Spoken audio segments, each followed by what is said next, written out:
Hi everyone. It's Kirsten from Life's Magic. I'm here in the car line. I thought I would jump on, say hi, see how everyone's doing.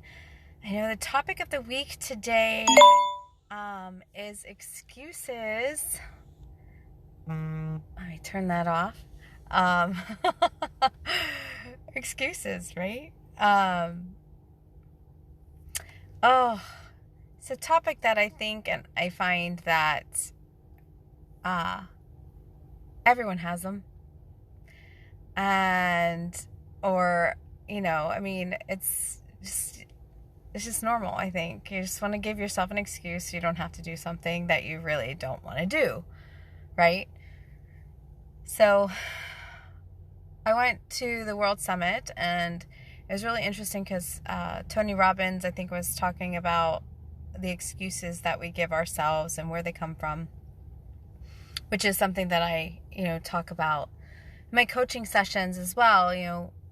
Are you actually telling yourself the truth?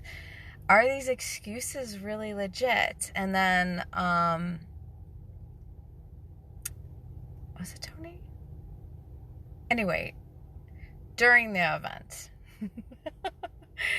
So,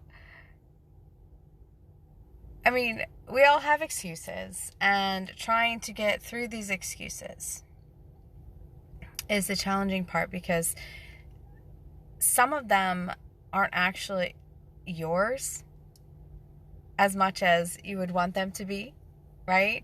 And then there's some that you got from childhood, from your programming, from patterns from your childhood that just keep on stemming up. And what triggered me to talk about this week was my sister. And we lived in the same household, and we had similar upbringings. I wouldn't say it was the same, because none of us, I have two sisters, one older and one younger, and none of us were treated the same way. So I would say similar experiences when it came to our parental upbringing, but we had totally different experiences in life in general when we were kids. So I was just listening to her, and I took custody of her son recently, and she was talking to me, and I was just like, oh my gosh, it's just like one excuse after another excuse after another excuse, and I'm just like,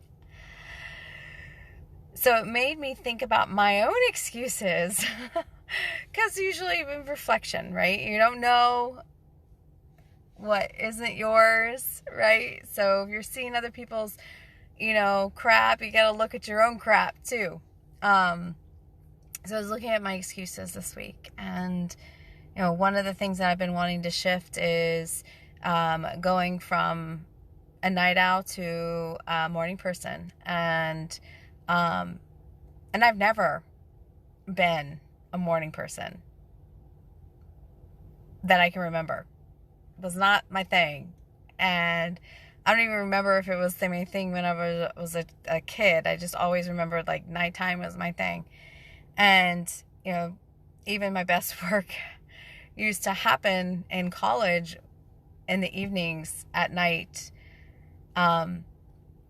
Best papers were written, best artwork was done. But anyway, so I thought I'd challenge myself this month and going to see if I can switch that mindset and those patternings and those programmings, to switch my whole equilibrium in a sense, right? Because my body's so used to being the night person in a sense that I have to switch everything. So I'm on day three, and the excuses that come up in my head whenever that alarm clock goes off in the morning, it's like, I don't have to get up. I could sleep 15 more minutes. I don't need to be up. There's no reason for me to be up. And this morning was probably the worst. Yes, the last 2 days were easy.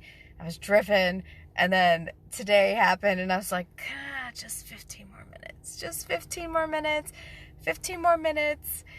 And I was like, no, that's it. Gotta go, get it up. So it took a lot of my energy, a lot of determination to get up and get out of bed. I think it was 5:30 this morning. At 5:30 this morning. I'm going in smaller increments. I was at 6:45, and I pushed myself to 5:30 the past 3 days. So I'm hoping to get to 4:45, 5 o'clock in the morning, because I want to be able to do my things and me time before the kids wake up for school. And then nighttime routine is easier. So listening to the excuses, where they come from, asking yourself, observing, like be the observer of your thoughts and these excuses that you come up. Why can't you do this? Why are you using the word can't? Where is that coming from? Is it legit? Like, I mean, there are some limitations in life, right? You just absolutely do not have the finances for something, or you absolutely do not have the time. I'm a solo mom. I only have so many hours in a day, and certain things just can't happen. It just won't. It just won't happen. So, there's those, you have to, really understand boundaries of yourself, and where what is an excuse and what can actually happen, right? And can you push yourself to make it happen instead of keeping going with these excuses and excuses after excuses? So next month, I am going to do a 30-day mindset challenge. Anybody who wants to join me, comment below. If you're watching this or you're watching the replay, comment below and let me know if you want to join me, and I will send you the link as soon as I get it up. This was something new today. It was just when I was doing a live this morning on my Instagram. I was like, I think I'll do one. 30-day challenge, mindset challenge. You'll have tools every single day. You'll go through to see if you can shift your mindset off of something in 30 days. It's a challenge. I think it's worth it. I'm going to go with you on this journey. So, and also I have some free downloads. If you're interested, message me below and I'll send you links to those as well. I hope you all have a blessed day. Take this time this weekend and really look at the excuses that you're giving to other people and to yourself on what your life is and how it is, and see if you can transform, or even just dig a little deeper in understanding, where did you hear those excuses? Are they actually yours? Is it something from your childhood, or is it from your parentals, right? Is it actually their excuse and you just learned that excuse and it just became one of yours? And a lot of people, the one that is number one that is a lot of triggers is the money. I don't have enough, right? Never enough. There's never enough. And it's something that was always talked about in my childhood. And, it's something that I have had to work on a lot, because it was in not just my mom, but my grandparents as well. So it was embedded pretty deep and is deeply in the DNA gene pool. So, but anyway, I hope you all have a blessed weekend, and we'll get back on here next week. We'll see what we're talking about next week. I hope you all are great. Take care. Bye-bye.